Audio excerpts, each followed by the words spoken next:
네, 안녕하세요. 손쌤입니다. 네, 이번 시간에, 우리 지난 시간에는 영국혁명에 대해서 살펴보았고요.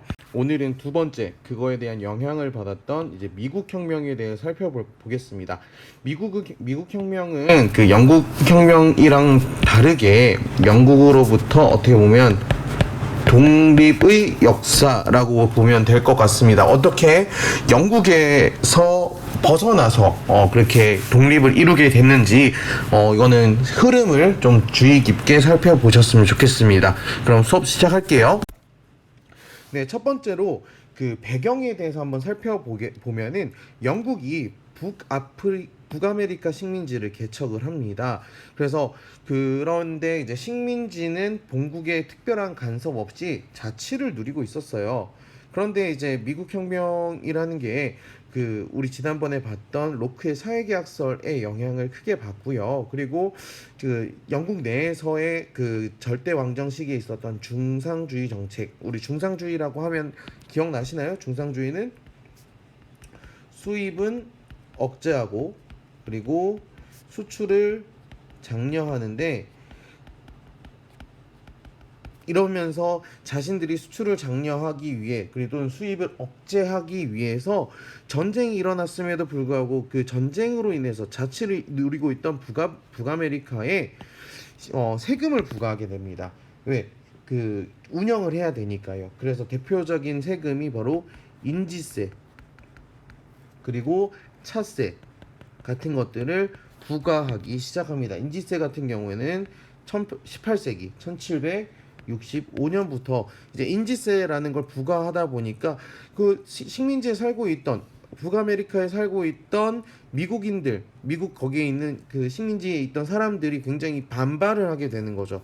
그러니까 자연스럽게 대표 없는 곳에 과세할 수 없다라는 주장을 하면서 이들이 일으키는 이제 보스턴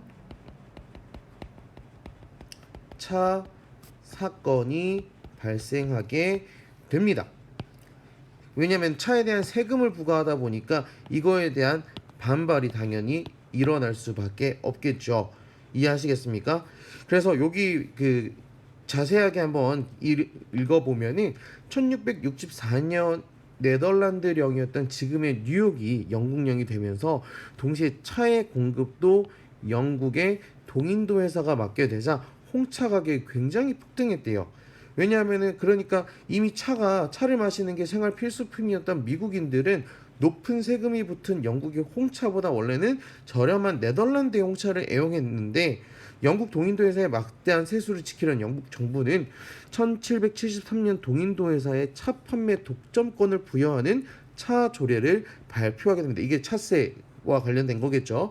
그러다 보니 1773년 12월 한무리의 인디 언어로 변장하고 보스턴에 있는 영국 동인도 회사의 배에 침입해서 이 홍차를 바다에 던져버립니다. 이게 바로 그 대표적인 보스턴 차 사건이 되겠고요.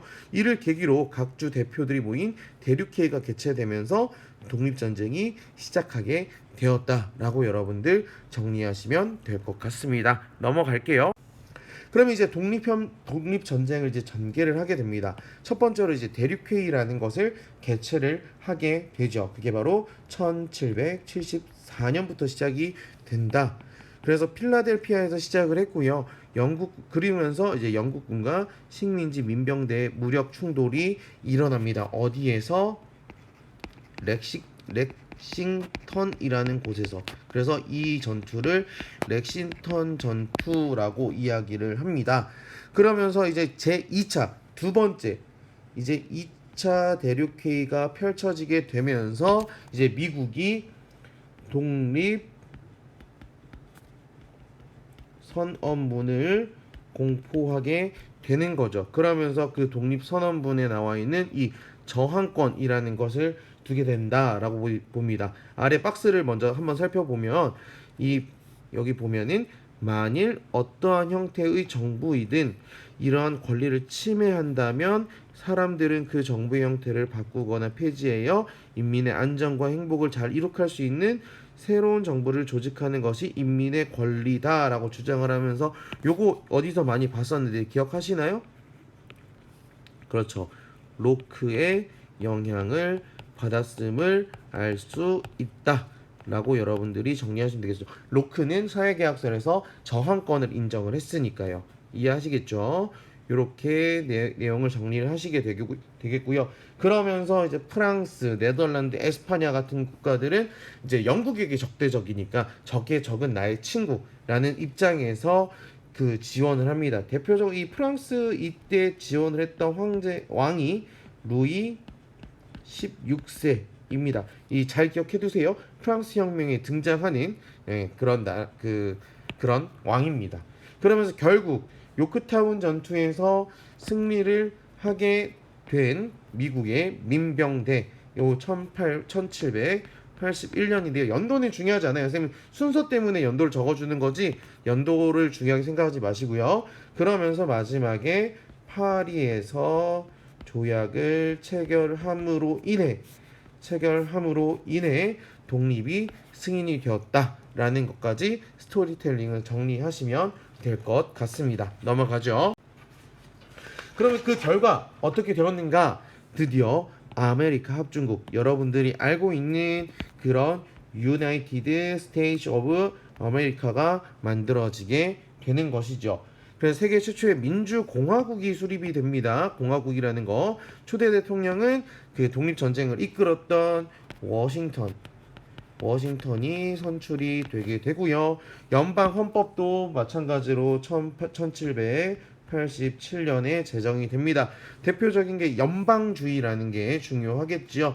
우리나라와 다르게 연방주의에 입각해져 있다 정도 여러분들 생각하시면 되겠고, 3권이 분립되어 있다라는 거, 입법권, 행정권, 사법권이 각각 분리되어 있다라는 거 정리해 주시면 되겠고, 그래서 이 그 미국의 독립혁명으로 인해서 유럽 각국 혁명에도 크게 영향을 미치게 되고, 그 이후에 이제 국민국가 형성, 그 프랑스 혁명 이후에 19세기 들어가면 라틴 아메리카들도 그 에스파냐나 포르투갈에 대해서 이제 독립하려고자 하는 움직임이 보이게 된다라고 여러분들 정리하시면 될 것 같습니다.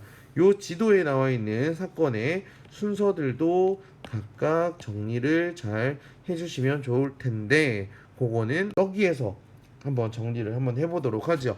미국 독립혁명의 순서라고 순서에 따라서 살펴보면은 우선 어떤 사건이 있었어요? 그렇죠. 보스턴 차 사건을 통해서 직발되게 된 거죠. 물론 그 전에 인지세라든지 차세라든지 그런 각종 세금이 부과되는 부담도 있었고요. 그러면서 보스턴 차 사건을 중심으로 1차 독립 회의가 벌어지게 됩니다. 그래서 우리 영국에 대해서 싸우자라고 주장을 하게 되고, 그러면서 한번 첫 번째 부딪히죠. 그게 바로 렉싱턴 전투가 되겠습니다. 렉싱턴 전투가 있고 나서 2차 독립회의죠. 예, 다시 정리할게요. 2차 독립회의가 아니라 대륙회의라고 정리를 하겠습니다. 대륙회의. 그리고 2차 대륙회의에서 여기에서 독립선언문이 작성이 되게 되죠. 여기에 나와 있는 건 로크의 영향을 받았다라고 여러분들 정리하시면 되겠고, 그러면서 이제 지나가면서 프랑스 또는 뭐 에스파냐, 그다음에 네덜란드가 지원을 하게 되고요. 그러면서 요크타운 전투에서 승리를 하게 된 미국은 결국에 파리 조약으로